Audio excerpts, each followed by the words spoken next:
Hey, this is Keith with How to Build Your Own Home, and I want to ask you a serious question. It's probably the hardest question that a lot of builders deal with, and that is, what is the hardest thing that your build is going to be? Every build job has the hardest thing that you have to do, and we have to weigh whether we want to do that right away or put off and deal with that later on. And you'll know what that hardest thing is. If you're doing a remodel, oh my goodness, pulling out that header and replacing it, that's going to be the hardest thing. We know what the hardest thing is, and sometimes we just don't want to tackle that right away. Well, I'm going to show you the hardest thing on this job, and it just happens to be the utility lines. You can see right behind me, we're going uphill here, and I've got to bury my utility lines 3 feet down, all of them 3 feet down. I talked with all my utility companies, my sewer, city, power, gas, low voltage, the works, and we came up with an agreement. And we're going to dig a 6-foot trench, 6 feet wide, 3 feet down, and we're going to lay all of our utility lines. Gas, of course, will be to the far right hat over here to the trench that we're digging, and then power is going to be over to the right, or left actually, my left. And it's not fun because it's slowed down everything up on top. I'll show you up on top as we climb up this ravine. We're actually digging a canyon right through here, and it's not fun. We have to use a hammer drill or hammer, and that's slow going. Even with a little excavator, it's slow going. But you can tell it's not easy climbing up this. This is the hardest thing to do on this job, and you'll see what we're faced with here, trying to dig all that out, because we need to get up here to get access to the build. And there goes my hat. It's windy up here. Anyway, you can see that's our road coming up here. Oh, I'd say maybe 75 to 100 feet or so. And that's solid caliche. Caliches are really hard. I would say real hard mud. It's not like granite, it's like it gives, but it doesn't want to break. It's really tough stuff to deal with. So the hardest job is bringing all those utilities up here, because it's my only access up here. And I know it had to happen sometime during the build. And you know something, when you think about it, would you rather have your utility lines done now while it's a mess, and all it's putting off is your concrete guy to get us? You can see we've got our footings already dug up here. I went ahead and hurried and got those dug before we started to dig our little canyon up here.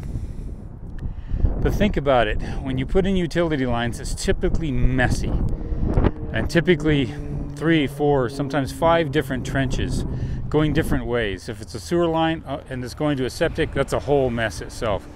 Power line, always typically in its own little trench with you know, cable as well. Water, separate line. Gas, separate line. And they can be real messy. They mess up the yard, they mess up the drive, they mess up everything.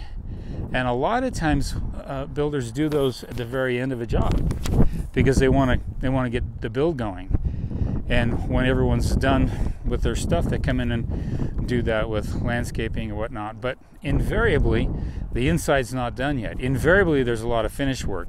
And when you've got electrical guys, plumbing guys, HVAC guys, painting, base and case, trim, carpentry, when they're all trying to get here, and you got trenches all over the place, it's not easy. There's nowhere to park, there's nowhere to put materials. So you have to weigh the pros and cons, I guess you could say, of putting your utility lines in first. I didn't want to do it first because I really wanted to get going with this job. I'm under the issue of coming on the monsoon season. You can see that's our monsoon season, and I wanted to get the frame up before that. That there that direction there is Zion National Park. It really gets hit with a lot of monsoons. So it's good. Plants are happy. We're going to get it done. But something to think about is if you can get it done, we're really, really lucky on this job because we're going to be able to get the gas, the power, the water, the sewer, and the cable all in one trench. And it's going to come up that drive and then it will split off. And as it splits off to various parts of the home here, the neat thing is that we're not going to have a single line cross another line. So sewer is not going to cross power, power is not going to cross gas, gas is not going to cross water. It's going to be really sweet the way we've designed it. So we're going to come straight off and everything's going to finger off into its various locations for the build. So we thought about it, we planned in advance and thought how best this would work. Met with all the utility companies and here we go. We're cutting through some solid rock and we'll get the utilities put in. So think about it, weigh your pros and cons. This here is just it slows everything down up top. I can't get anything done up here. But once this is done, we're gonna move quick. It's gonna be efficient. And on top of that, I don't have to deal with this mess at the end of the job, which is really gonna make me happy. So I'm very excited about that. But cutting through that rock 3 feet down is not fun. My landscaper's about really had it with me. Yeah, I actually asked him to do the work on this, do the excavation on it. We're going to be putting in a pool over here as well.